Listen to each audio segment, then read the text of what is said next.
la talimu li kitabih.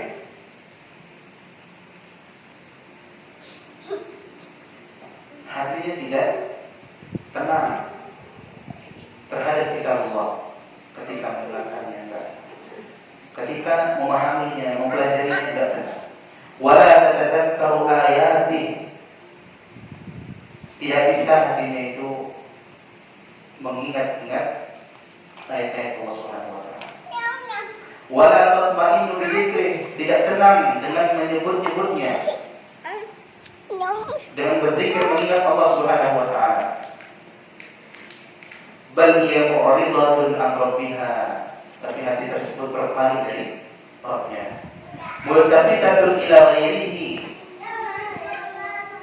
menoleh kepada selain Allah Subhanahu wa taala. Fahaula ilahul wailul syadid, mereka mendapatkan kecelakaan yang keras luar biasa. Wasyarrul kabir, dan keburukan yang besar. Oleh karenanya Allah Subhanahu wa taala katakan tadi, kenapa dan apa yang dilakukan oleh orang-orang yang hatinya itu keras, itu yang kita sebutkan tadi. Enggak sama sekali hatinya tenang ketika mendengarkan firman Allah, ketika membacakan firman Allah, mempelajarinya, dan seterusnya. Sehingga Allah katakan, ulaika, Allah Subhanahu wa taala katakan, ulaika fi dhalalin mubin. Mereka itu yang ketika disebutkan ayat-ayat tadi enggak tenang, tidak mendapatkan hidayah, mereka berada di dalam kesesatan yang nyata. Kemudian beliau katakan, fa ayyu dhalalin a'dhamu min dhalal man a'rada an waliyhi. Kesesatan mana yang lebih besar daripada kesesatan orang yang berpaling dari penolongnya? Kesesatan mana yang paling besar, yang lebih besar daripada kesesatan orang yang berpaling dari penolongnya Allah Subhanahu wa taala? Wa bi kulli sa'adatin bil iqbal 'alaihi, dan orang yang berpaling dari setiap kebahagiaan yang seharusnya ia menghadap kepadanya, yang harusnya ditempuh, diambil, dia berpaling dari kebahagiaan tersebut. Siapa yang lebih sesat? Wa qassa qalbuhu an dzikrihi, dan siapa lagi yang lebih sesat daripada orang yang hatinya keras dari mengingat Allah Subhanahu wa taala. Wa aqbala ala kulli ma yadurruhu, dan menuju kepada apa yang dapat mendatangkan madarat untuk dirinya. Di sini kemudian di ayat setelahnya, dalam ayat yang kedua, Allah Subhanahu wa taala mengabarkan tentang kitabnya yang Allah Subhanahu wa taala turunkan kepada nabinya sallallahu alaihi wasallam. Allah ceritakan tentang Al-Quran, bahwa Al-Quran adalah ahsanul hadits, ucapan yang paling baik secara mutlak. Dan kita pahami, ucapan yang paling baik yang ada adalah ucapan Allah Subhanahu wa taala. Dan dari ucapan Allah Subhanahu wa taala yang paling baik adalah Al-Quran. Kalau seandainya Al-Quran itu disifati dengan Al-Ahsan, Quran itu adalah kitab yang paling baik, ucapan yang paling baik, maka akan dipahami, diketahui bahwasanya lafaz-lafaznya adalah lafaz yang paling fasih, yang paling jelas, yang paling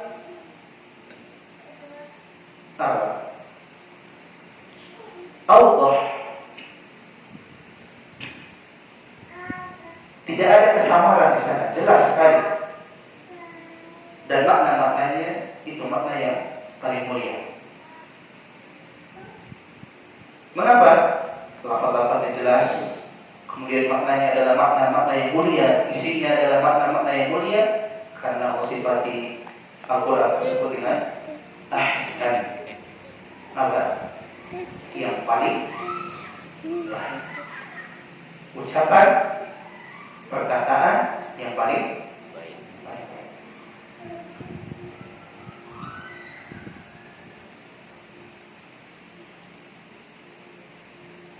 Mutasyabihan fil husni. Al-Quran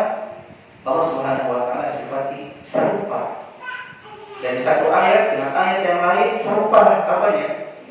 Baiknya, bagusnya, indahnya. Wal-ikhtilafi wa adamil ikhtilaf. Dan apa? Kesamaan maknanya dan tidak ada apa? Perselisihan di antara ayat-ayat tersebut. Kalau kita seperti kita contohkan dari ayat yang satu kepada ayat yang lain sama-sama menunjukkan kepada makna yang satu. Tidak yang A menunjukkan makna sebuah ayat menunjukkan suatu makna kemudian satu menentangnya. Tidak. Tapi sepakat di dalam satu makna. Sampai-sampai kata beliau, setiap kali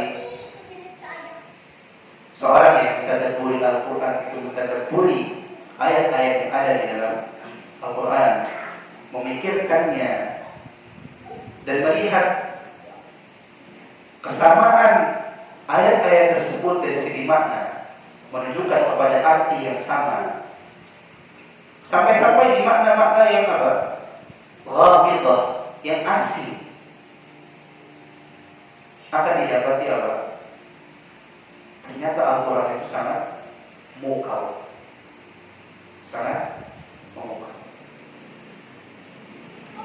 Kita yang membacanya, mendengarkannya akan terpesona, dan kita akan pastikan orang yang tadabburi ayat tersebut akan memastikan bahwasanya Al-Quran itu pasti tidak muncul kecuali dari Hakim bin Ali, dari Zat yang maha bijaksana, yang maha mengetahui. Ikhwas sekalian dan akhwat fillah Allah Subhanahu wa ta'ala. Bagaimana beliau mengatakan ketika seorang itu tadabbur Al-Quran akan didapati dirinya akan terpesona dengan ayat-ayat yang ada dalam Al-Quran. Dengan apa? Dengan mengetahui makna. Kalau seandainya orang itu tidak mengetahui makna Al-Quran, bagaimana dia akan terpesona? Bagaimana dia akan terkesima ketika membacanya? Bagaimana dia bisa takut kemudian berharap kepada Allah Subhanahu wa ta'ala ketika membacanya? Jadi ini makna yang besar yang ingin disampaikan oleh Al-Ustaz di dalam muqaddimah ini. Oleh karenanya Allah Subhanahu wa ta'ala katakan dalam ayat yang tadi, "Syairu min juludul ladzina yakhshawna rabbahum." Kalau sudah seperti tadi kondisi hamba, dia bisa memastikan Al-Quran itu pasti dari Allah Subhanahu wa ta'ala, terkesima dengan isi yang ada di dalam Al-Quran, terpesona dengan apa yang ada dalam Al-Quran, maka akan timbul khasiat-khasiat atau dampak-dampak setelahnya. Akan apa? Bergetar kulit. Lima fihi min at-takhwif wa at-tarhib al-muz'ij. Karena apa yang ada di dalam Al-Quran itu ada ayat-ayat yang bisa terdapat takhwif, ancaman-ancaman, sehingga orang itu takut, nakut-nakut. Bukan menakut-nakuti sekedar apa? Kabar, tapi pasti akan terjadi. Dan di sana juga ada tarhib, ada motivasi, ada embel-embel dari hal-hal dari ibadah-ibadah yang dilakukan oleh seorang hamba.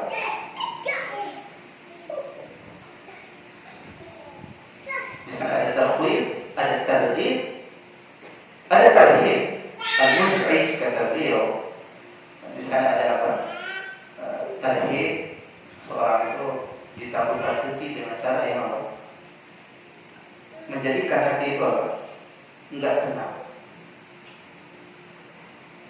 Subhanallah.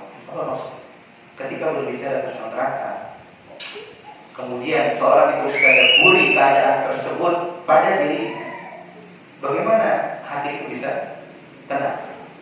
Bagaimana hati itu bisa senang, gembira ketika dia memikirkan dirinya lah yang berada di dalam kobaran api tersebut, di dalam panasnya api tersebut.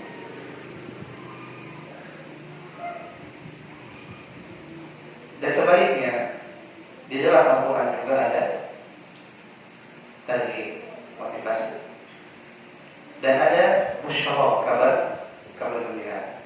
sehingga seorang hamba itu berharap dan senang dalam apa yang Allah Subhanahu wa taala kabarkan. Ketika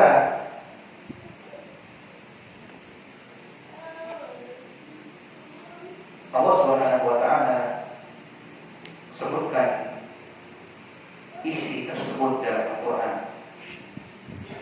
maka datanglah potongan ayat setelahnya, "Tsumma talinu qulubuhum, tsumma talinu juluduhum wa qulubuhum ila dzikrillah."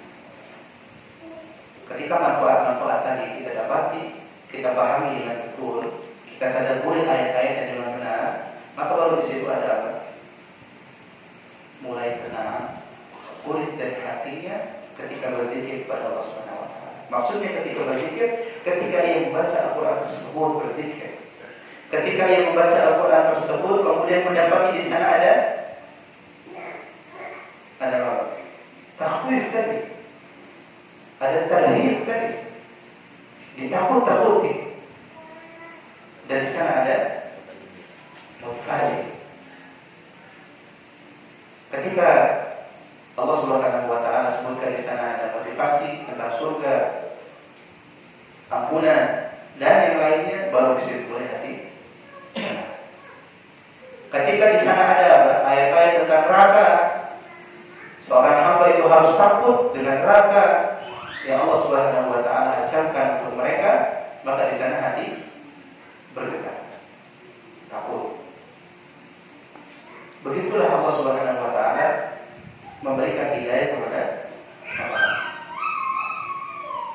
Kemudian beliau mengatakan, terkadang Allah Subhanahu wa taala memberikan motivasi untuk melakukan perkara yang baik, ibadah. Dan terkadang Allah Subhanahu wa taala menakut-nakuti hambanya dari amalan-amalan yang buruk. Dan itu, ikhwas sekalian, karena Allah dirahmati Allah Subhanahu wa taala, yang Allah Subhanahu wa taala sebutkan merupakan ta'thir Al-Qur'an pada diri mereka, pada diri hamba. Itu dampak Al-Quran pada diri hamba. Bisa takut kemudian bergetar, bisa apa? Tenang karena berharap pada Allah Subhanahu wa taala. Ini asal dari Al-Quran. Dan asal ini adalah hidayah dari Allah Subhanahu wa taala untuk hamba. Bisa takut, bisa berharap, itu hidayah dari Allah Subhanahu wa taala. Jadi termasuk dari sekumpulan banyaknya karunia Allah Subhanahu wa taala dan kebaikan Allah Subhanahu wa taala kepada hamba-hamba. Dan kembali lagi, ketika kita ingin mendapatkan asal dampak istimewa tadi, apa yang harus kita lakukan?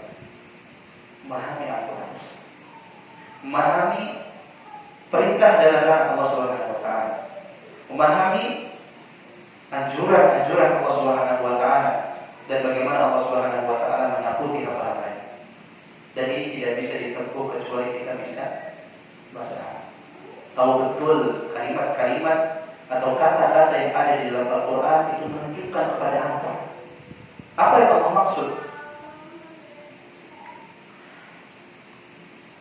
Oleh karenanya, beliau mengatakan, Syekh Sa'di Hafizahullah Ta'ala, وذلك لأن لغة العرب أفصح اللغات وأبينها وأوسعها وأكثرها تأتية للمعاني التي تقوم بالنفوس، ولهذا أنزل أشرف الكتب بأشرف اللغات. Ketika Allah tadi katakan dalam ayat yang kedua di awal buatnya, ahsan al-hadis, sebaik-baik pembicaraan